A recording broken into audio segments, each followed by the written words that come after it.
Señor en esta noche.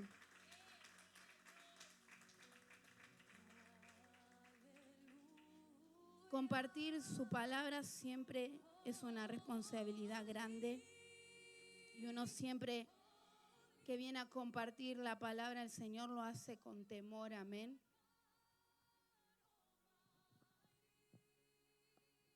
Y mientras el Señor traía esta palabra a mi vida, uno siempre que tiene esa responsabilidad, siempre necesita que Dios le confirme el mensaje. Amén. Y esta es una palabra que Dios venía ministrando a mi vida estos días. No sé por qué, pero siempre que subo a mi coche, yo voy hablando con el Señor. Y ya me ha pasado varias veces que mientras voy en mi vehículo el Señor me empieza a ministrar y a veces me tengo que hacer a un costado y simplemente llorar en su presencia. Y hoy a la mañana me arrodillo y le digo, Señor, si esto es lo que tú quieres hablar, tú conoces a tus hijas, conoces mi vida y sabes lo que estamos necesitando. Y si esta es tu palabra, confírmamela, Padre. Y si tengo que cambiar el mensaje, lo voy a cambiar. Voy a buscar a mi hija a la escuela y cuando salgo de la escuela estaciono el auto y me aparece la publicación de las guerreras. Y la adoración que sonaba de fondo era lo mismo que el Señor me estuvo ministrando a través de su palabra. Así que le doy gracias al Señor por eso. Las invito a abrir en Génesis capítulo 37. Esta es una historia muy conocida, que muchas por ahí conocen. Génesis 37, versículo 3, dice, y amaba Israel a José más que a todos sus hijos, porque lo había tenido en su vejez, y le hizo una túnica de diversos colores. Y viendo sus hermanos que su padre lo amaba más que a todos sus hermanos, le aborrecían y no podían hablarle pacíficamente. Y soñó José un sueño y lo contó a sus hermanos. Y ellos llegaron a aborrecerle más todavía. Y él les dijo, oíd ahora este sueño que he soñado. He aquí que atábamos manojos en medio del campo, y he aquí que mi manojo se levantaba y estaba derecho, y que vuestros manojos estaban alrededor y se inclinaban al mío. Le respondieron sus hermanos, ¿reinarás tú sobre nosotros? ¿O señorearás sobre nosotros? Le aborrecieron aún más a causa de sus sueños y su palabra. Soñó aún otro sueño y le contó a sus hermanos diciendo, he aquí he soñado otro sueño. He aquí que el sol y la luna y 11 estrellas se inclinaban a mí. Y lo contó a su padre y a sus hermanos. Y su padre le reprendió y le dijo, ¿qué sueño es este que soñaste? ¿Acaso vendremos yo y tu madre y tus hermanos a postrarnos en tierra ante ti? Y sus hermanos le tenían envidia, mas su padre meditaba en esto. En esta noche nos vamos a meter un poquito a la historia de José. José era hijo de Jacob y de Raquel. Dice su palabra anteriormente que él tenía 17 años cuando apacentaba las ovejas. Y como leímos recién, dice que Jacob amaba a José más que a todos sus hijos. Entonces sus hermanos, por ver esa situación, le aborrecían, le tenían envidia, amén. Y dice que Jacob le hace una túnica a José, una túnica única, de diversos colores, dice que tenía muchos colores esa túnica. Y cuando tú vas a una modista y le pides que te haga algo, ella te lo va a hacer de acorde a tu cuerpo, a tus medidas. O sea que Jacob se tomó el tiempo de hacer esa túnica para su hijo. Una túnica que no tenían sus hermanos, una túnica especial. Y dice que imagínense sus hermanos cuando ven eso. se sintieron aún más enojados. Y dice luego su palabra que después de eso, José tiene ese sueño. Y en esta noche quiero nombrar 9 puntos. ¿Y por qué diferentes etapas pasó José? José primero fue pastor de ovejas. Después fue arrojado a la cisterna. Fue vendido como esclavo. Fue vendido en Egipto a Potifar. Fue mayordomo. Fue encarcelado. Fue jefe de la cárcel. Pero último fue gobernador de Egipto. José pasó por muchas etapas. Imagínense que él, un jovencito de 17 años, sus hermanos lo venden como esclavo. 17 años tenía. Hay chicos acá de la iglesia que tienen 17 años. Primero, cuando su padre lo manda a inspeccionar, a observar, le dice en el capítulo 14, dice, Israel le dijo, ve ahora y mira cómo están tus hermanos y cómo están las ovejas y tráeme la respuesta. Y lo envió del valle de Hebrón y llegó a Siquem. Su padre lo manda a inspeccionar, a ver cómo están las ovejas, a ver cómo están sus hermanos. Pero cuando José llega, sus hermanos ya no estaban en ese lugar. Sus hermanos se habían movido hacia Dotam. Y dice que cuando sus hermanos ven que él viene, dicen, ahí viene el soñador.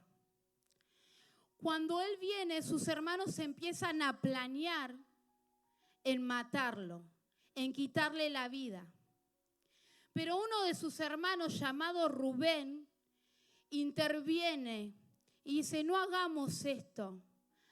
No dejemos que corra sangre en nuestras manos. Arrojémoslo a la cisterna. ¿Y por qué Rubén dijo esto? Porque él pensaba luego sacarlo y llevarlo con su padre. Eso dice su palabra. Pero sus hermanos lo arrojaron a la cisterna. Dice que la cisterna estaba vacía, que no tenía agua. La cisterna era un lugar, un pozo donde se sacaba agua y muchas veces tenía mucha profundidad. Imagínate que con 17 años te arrojen a una cisterna donde no hay agua, que caigas ahí en ese lugar. Y dice que cuando él lo arrojan a la cisterna, sus hermanos, mientras comían como si nada pasara, mientras él estaba ahí en esa cisterna, no estaban ni preocupados, o sea, no tenían ni temor de que su hermano estaba ahí. Dice que cuando él está en la cisterna, vienen, lo vamos a leer, en el versículo 28, dice, y cuando pasaban los madianitas, mercaderes, sacaron ellos a José de la cisterna y le trajeron arriba y lo vendieron a los ismaelitas por 20 piezas de plata y llevaron a José a Egipto. Dice acá que cuando ellos ven que vienen los mercaderes eran gente que comercializaba, gente que vendía. Dice que cuando vienen, uno de sus hermanos dice, mejor saquémoslo y vendámoslo como esclavo. De cualquier forma ellos lo querían dejar morir, porque en una cisterna la intención de ellos es que él se muriera ahí en ese lugar. Pero después este hermano dice esto, que lo saquen y que lo vendan, y cuando tú estás como esclavo sos castigado. Pasás por diferentes situaciones. Dice que luego que lo venden, recordemos que ellos están en Dotán, estos se dirigían hacia Egipto a comercializar. Y yo estuve buscando más o menos la distancia de Dotán hacia Egipto, y dice que habían más o menos entre 650 y 700 kilómetros. Más o menos como de irte de acá a Mendoza capital. Imagínense la distancia. Él lo llevaron como esclavo desde Dotán hasta Egipto. Y uno cuando es esclavo está con cadenas, imagínense caminando en el desierto, tantos kilómetros, sufriendo. Y dice que después que llega a Egipto, lo venden a Potifar. Gloria a Dios. Luego que lo venden, Potifar lo toma como amo para que le sirviera. Pero en esta noche yo me quiero enfocar en algo. A José le quitaron todo. Le quitaron la identidad que tenía como hijo de Jacob. Le quitaron las vestiduras. Le dijeron a su padre que él había muerto, que las bestias lo habían matado, lo habían despedazado. Le llevaron la túnica ensangrentada a su padre y le dijeron, ¿reconoces esta túnica? Y el padre en ese momento se quiebra porque sabía que esa túnica era única. Y lo llevan y llevan esa túnica y le dicen tu hijo que su hijo había muerto. Lo despojaron de su familia, lo despojaron de los privilegios, le quitaron todo, pero había algo que no le había podido quitar. Había algo que nadie le podía sacar y era lo que Dios le había dado. Dice que él soñaba, pero aparte de soñar, él tenía la interpretación de sueños. O sea que había una identidad sobre él que nadie le podía robar, que nadie le podía quitar. No importa lo que estuviera pasando, no importa lo que estuviera viviendo. Él sabía que Dios estaba con él. Y cada lugar que pisó José fue bendecido porque todo lo que estaba en sus manos prosperaba. Cualquier lugar que él pisaba prosperaba. Le había quitado todo, pero no le pudieron robar la bendición de que Jehová estaba con él. No le pudieron robar la bendición de que Dios estaba con él. Santo es tu nombre. Él tuvo un sueño. Y desde ese sueño pasaron muchos sucesos hasta que él fue gobernador. Para alcanzar el propósito, muchas veces necesitamos ser procesados. Había cosas que Dios quería tratar con José. Había áreas que Dios quería tratar con él. Por eso lo dejó sin nada. Por eso permitió que le sacaran todo. Por eso permitió que hiciera lo que hicieron con él. Porque había algo que Dios quería tratar con él para posicionarlo en el lugar que él tenía. Y a veces así es con nosotros. A veces pensamos que estamos bien. A veces aparentamos que estamos bien. Pero Dios te dice en esta noche, hay áreas que quiero tratar contigo. Que a veces nos preguntamos, ¿por qué pasó este proceso? ¿Por qué estoy viviendo esto? ¿Por qué no veo resultados? Y Dios te dice, te estoy procesando. Te estoy apretando. Te estoy apretando porque necesito tratar contigo. Porque a veces esa es la única manera que Él tiene para tratar con nosotros. A veces el Señor te tiene que apretar. Y que te apriete el Señor duele. Porque ¿quién me dice en esta noche que los procesos no duelen? ¿Quién me dice en esta noche que las dificultades no duelen? Claro que sí duelen. Claro que a veces es difícil. Claro que a veces lloramos en su presencia y no vemos respuesta. Pero para un cumplimiento es necesario el proceso. Porque para poseer lo que Dios nos prometió hay cosas que tenemos que dejar. Hay áreas en nuestra vida que tenemos que entregar. Y Dios ministraba esta palabra a mi vida. Me decía, Stephanie, ¿tú crees que todo está bien? Pero hoy quiero que mires tu corazón. Y quiero que me digas qué ves en él. Y yo pensaba que estaba todo bien. Y el Señor me dice, no.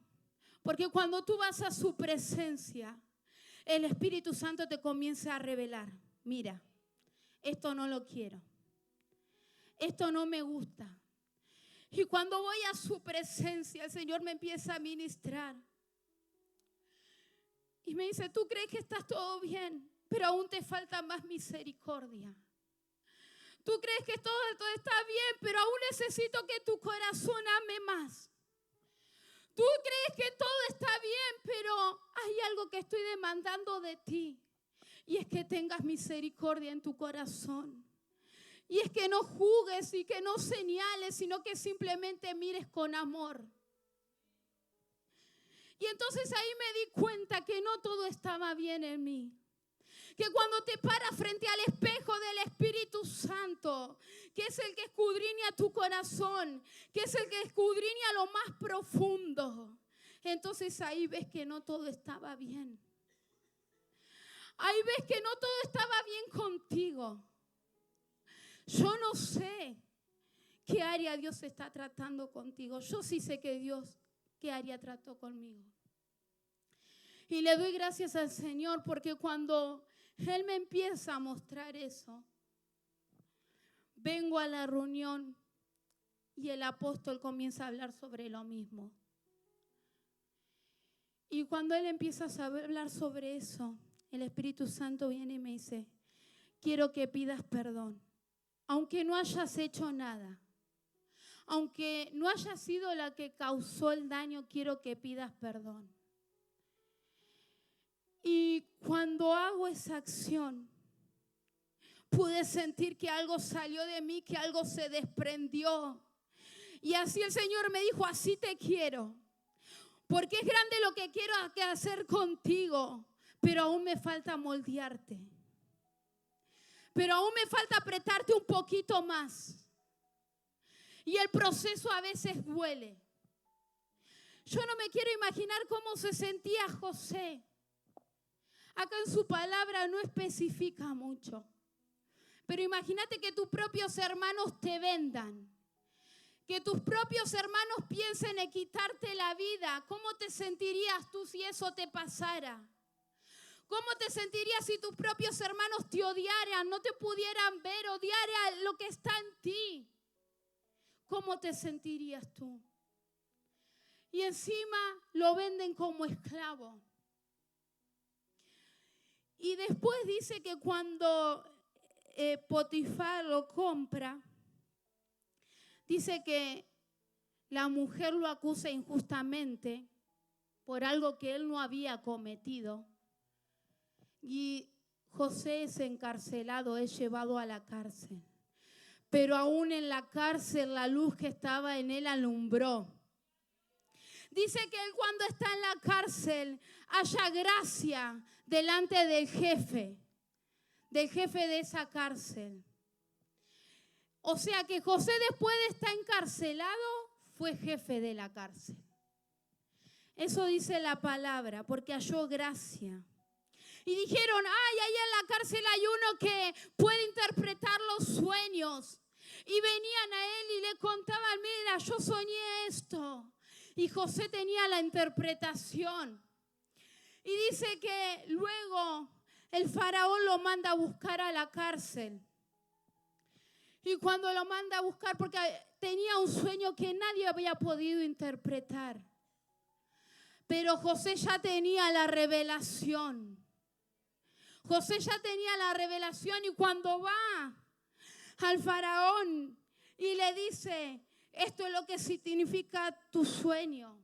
7 años de abundancia y 7 años de escasez. Cuando él interpreta eso, haya gracia delante del faraón. Entonces, el faraón reconoce la prosperidad y lo que había en José. Entonces ahí es cuando lo pone como gobernador de Egipto. Y los que antes lo habían vendido, los que antes lo habían lastimado, ahora vinieron a buscar de lo que tenía José. Ahora estaban necesitando lo que tenía José. Ellos hasta ese momento no sabían que José era su hermano. José no se los había revelado. Pero el que había sido vendido, el que había sido lastimado, el que había sido esclavo, ahora tenía la bendición en sus manos. Y él sustentó a su familia y sustentó a Egipto, porque él tenía la bendición en sus manos, tenía el llamado en sus manos. Yo no sé en este tiempo qué es lo que te robó el enemigo. No sé qué es lo que te quiso quitar o de qué se quiso adueñar. Pero algunas dudaron hasta de la identidad que tenían en Dios. El Espíritu Santo me marcaba que algunas dudaron del llamado que tenían. Que era tan fuerte lo que estaban viviendo y se preguntaban ¿por qué? ¿Por qué? ¿Por qué pasa esto, Señor? Y el Señor te dice, te estoy apretando. Te estoy apretando porque te quiero moldear. Porque hay cosas en ti que no me gustan, hay cosas que no me agradan, que impiden que mi propósito se cumpla. A José le habían quitado la túnica, le habían quitado todo. Pero nunca pudieron quitarle la identidad. Y si yo te pregunto qué grupo de sangre tú tienes, tú me vas a decir, yo tengo este tipo de sangre. Pero hay una identidad, hay una genética que corre dentro de ti, que la ciencia no lo puede saber, que la ciencia no lo puede distinguir. Y ese es el ADN de Dios. Ese ADN no sale con una extracción de sangre. Ese ADN se lleva por dentro. Ese ADN está sobre tu cabeza. Porque hubo uno que te formó. Hubo uno que te creó, que creó cada parte de ti. Y tú dices, yo soy así, soy de esta forma. Dios te creó. Dios dijo qué color de pelo ibas a tener. Dios dijo qué color de ojos ibas a tener. Dios ya estaba viendo qué propósito ibas a alcanzar. Y aunque quizás te sientas en la cisterna, santo es tu nombre. En la cisterna estás solo. No hay agua. No hay de qué te puedas alimentar. Pero aún en la cisterna Dios estaba viendo a José. Y aunque él no lo supiera, cada proceso era necesario para alcanzar lo que él tenía. Cada cosa era necesaria. Yo quiero ir al capítulo 45 de Génesis.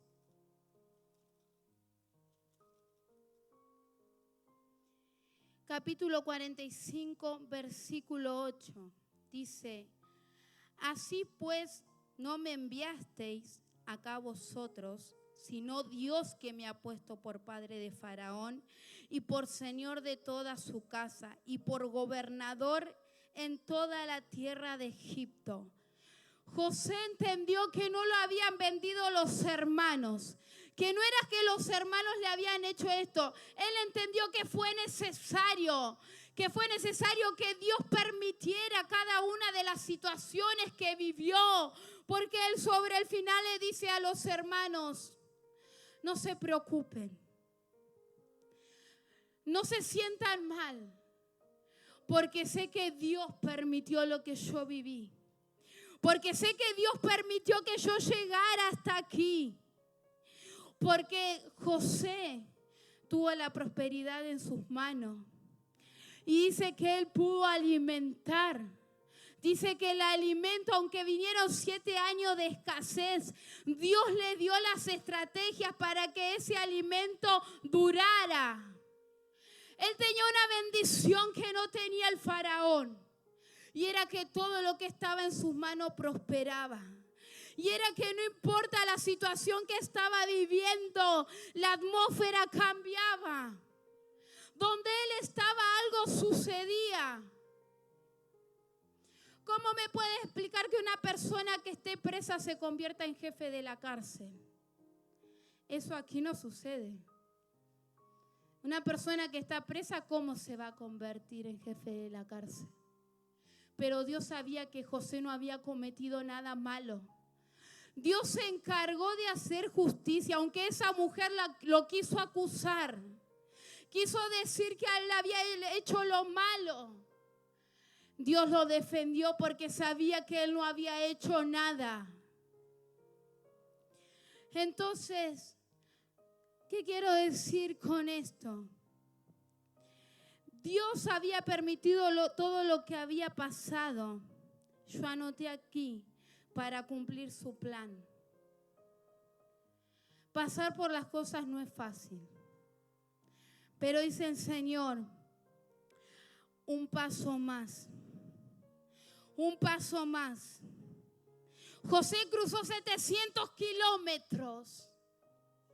¿Cuántos kilómetros estás cruzando tú? Y en esos kilómetros que estás cruzando, ¿qué es lo que estás viviendo? En esta noche el Señor te quiere decir, así como José, no hubo nada que pudiera robar la identidad. Le robaron la identidad de hijo. Le robaron los privilegios, porque como él era el preferido de su padre, habían privilegios, pero Dios lo tuvo que sacar de ese lugar de privilegios. Dios lo tuvo que sacar de la cobertura de su padre, para que él viviera bajo la cobertura de Dios. ¿Bajo qué cobertura vivimos? ¿Bajo qué nos encerramos? ¿En dónde te metes cuando estás viviendo el proceso? El Señor hoy quiere remover la piedra. El Señor hoy te quiere sacar de esa cisterna. Y aunque a veces estar en la cisterna duela, y aunque a veces estar encarcelado duela, ten la confianza de que Dios está contigo. Porque Él prometió que no te dejaría ni te desampararía, que estaría contigo hasta el fin, que Él te prometió.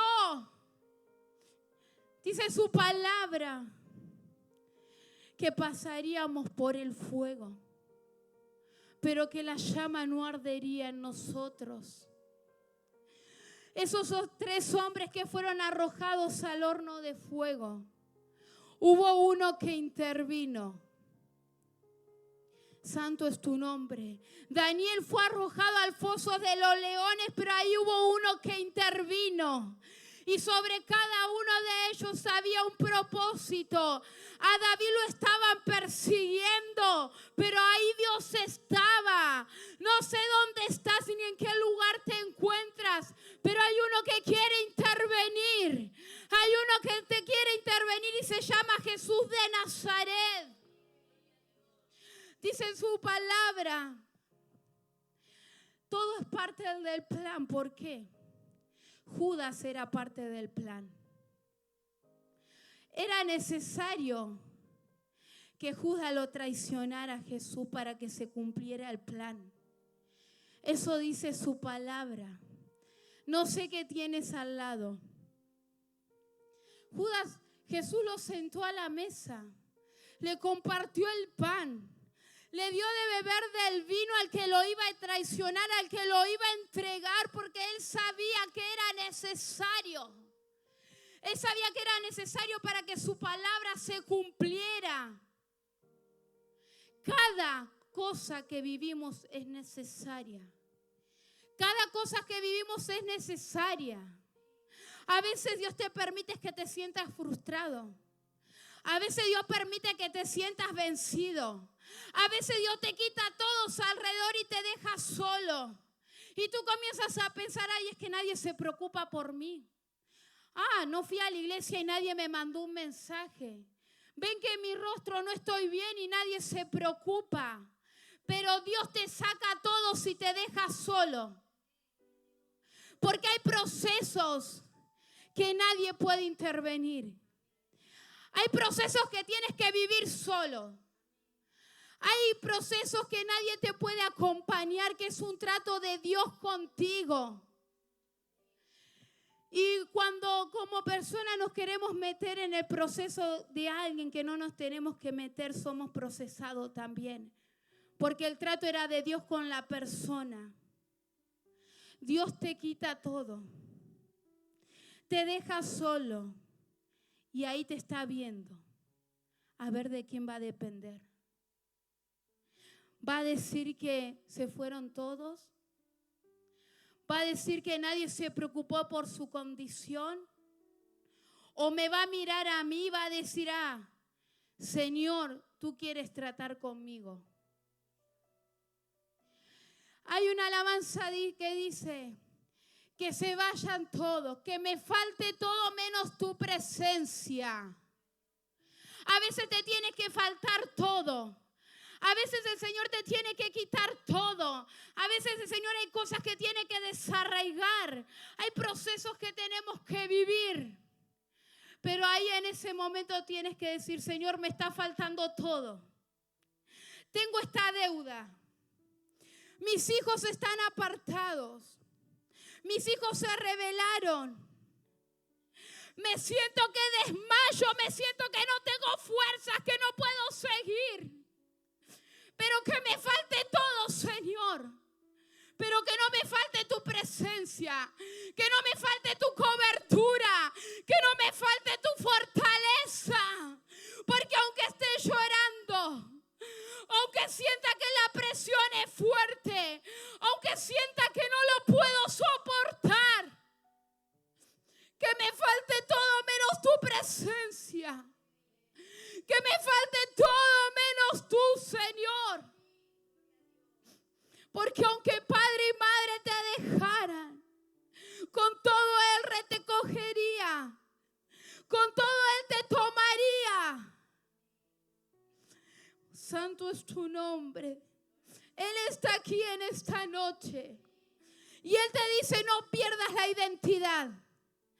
No pierdas el propósito. A veces abortamos el propósito porque en medio de las circunstancias nos enojamos. Porque no podemos ver que Dios quiere obrar. Santo es tu nombre. Pero le tenemos que pedir al Señor que nos ayude a permanecer. Aun cuando somos procesados. Aun cuando estar en la cisterna duele.